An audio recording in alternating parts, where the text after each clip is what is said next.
So in 2018, the video game industry is a several billion-dollar industry. We're talking the consoles like your Xboxes and PlayStations of the world. Don't forget about Nintendo with the Switch and their Game Boys. Oh, they don't make those anymore. Thousands of new games that come out each year and the hundreds of game developers that really make all those games happen. Gaming is just not a little niche industry anymore. It is mainstream, it's huge. And another offset market to that is live game streaming. You playing your game and you broadcasting that to the world, or maybe you watching those broadcasts to the world. Today we're going to be talking about just that, game streaming. And though this video isn't going to be the ultimate game streaming setup in the world, no, but it is going to be a professional game stream setup. Because really, nowadays in 2018, it's not as easy as just plugging in your webcam and playing your game and streaming it.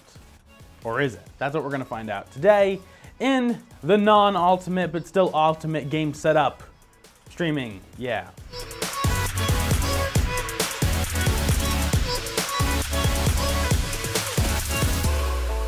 So here's my setup. A couple things I do want to point out first is this isn't going to be the most ideal setup for every game streamer. A couple things that I would do differently if I was purposely buying some of this equipment for game streaming is I would go with a 1080p or even 4K monitor. I have an ultra-wide monitor which has a wider resolution, which is great, and I will say gaming on that is perfectly fine as long as your graphics card can support the extra bit of width. However, the problem that you have is when you're trying to stream, you can't easily stream at 1080p resolution to send that to your services like Twitch or YouTube or wherever you're sending that to. So you have to play the game within frame or maybe not have a full screen game if you're actually broadcasting from that monitor. Unless you're just going to be broadcasting in a weird resolution, which I guess is okay too. Another thing I'll mention here is my laptop. I have the Alienware R3 13-inch laptop. I will say I love my Alienware. It's rocking a 7th gen quad-core processor as well as a GTX 1060 with 6 gigabytes of RAM on that. I have 16 gigabytes of system RAM, which is upgradable to up to 64 gigabytes. And the laptop itself is rocking a 4K touchscreen display. Now, in many situations, making a custom-built gaming desktop might be a better solution. I'm just one of those people that don't really believe in desktops anymore. I think the future is mobile, and I like having my powerhouse on the go. Now, can you get more powerful laptops for the price of something like my Alienware? Absolutely.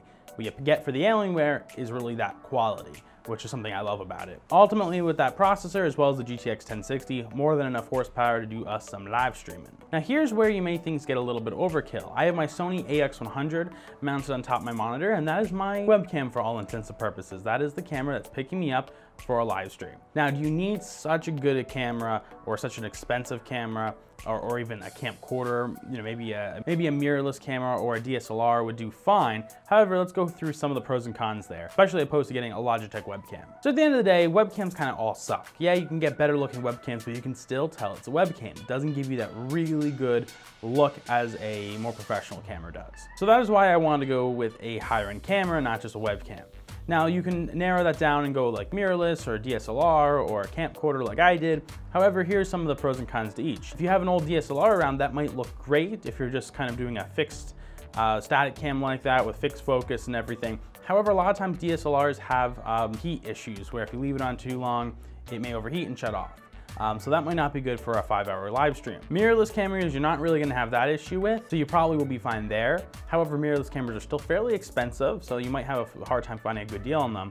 Camcorders are one of those that you don't need something as high-end as the Sony AX100. You want to go with maybe a $300–400 camcorder that will get the job done. From there, you go HDMI into some type of capture card.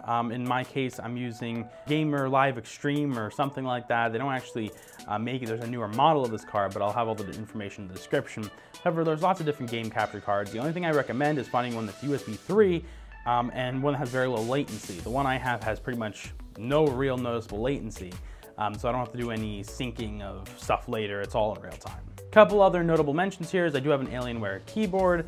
Nothing overly fancy as well. I'm sure people will criticize my keyboard choices. It's not the best mechanical keyboard in the world, but it does go with my Alienware. And I do have my Corsair gaming mouse for all the specific models and everything, links in the description. So let's go into how this live stream setup works.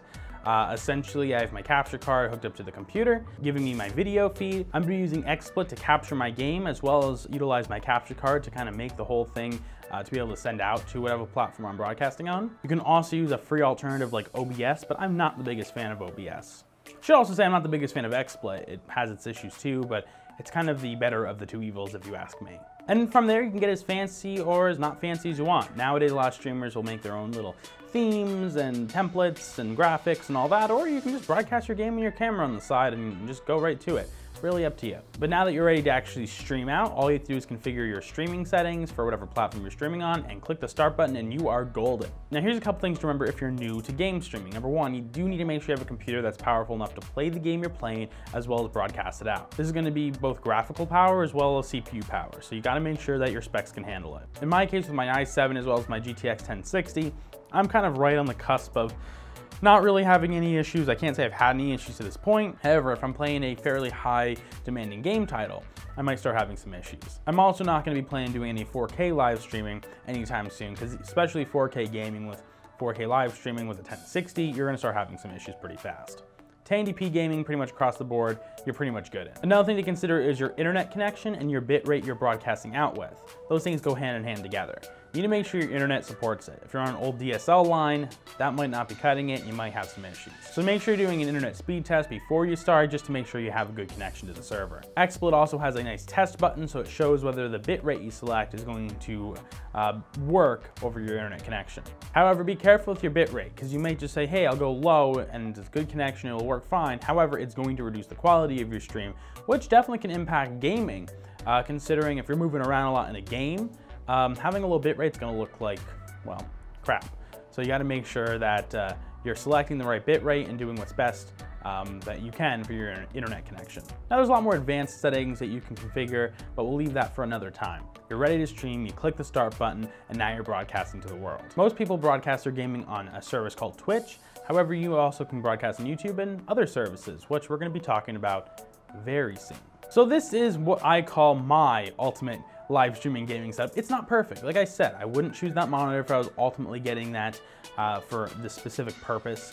I would not necessarily choose that camera if I was buying that specifically for live streaming. A lot of people argue that you just get a webcam, and that is a perfectly good substitute. However, I do like having a little bit more of a supreme quality, especially if you put a green screen behind you or something like that. Having a camera, even like mine with a 1-inch sensor, gonna let in a little more light, which is going to help with something like a green screen. So those are things you can think about when you're really a pro streamer. If you're just getting into it, not a big deal. So that is going to wrap it up for this video. I hope you guys liked it. Let me know, guys, what you think of my setup here at the office.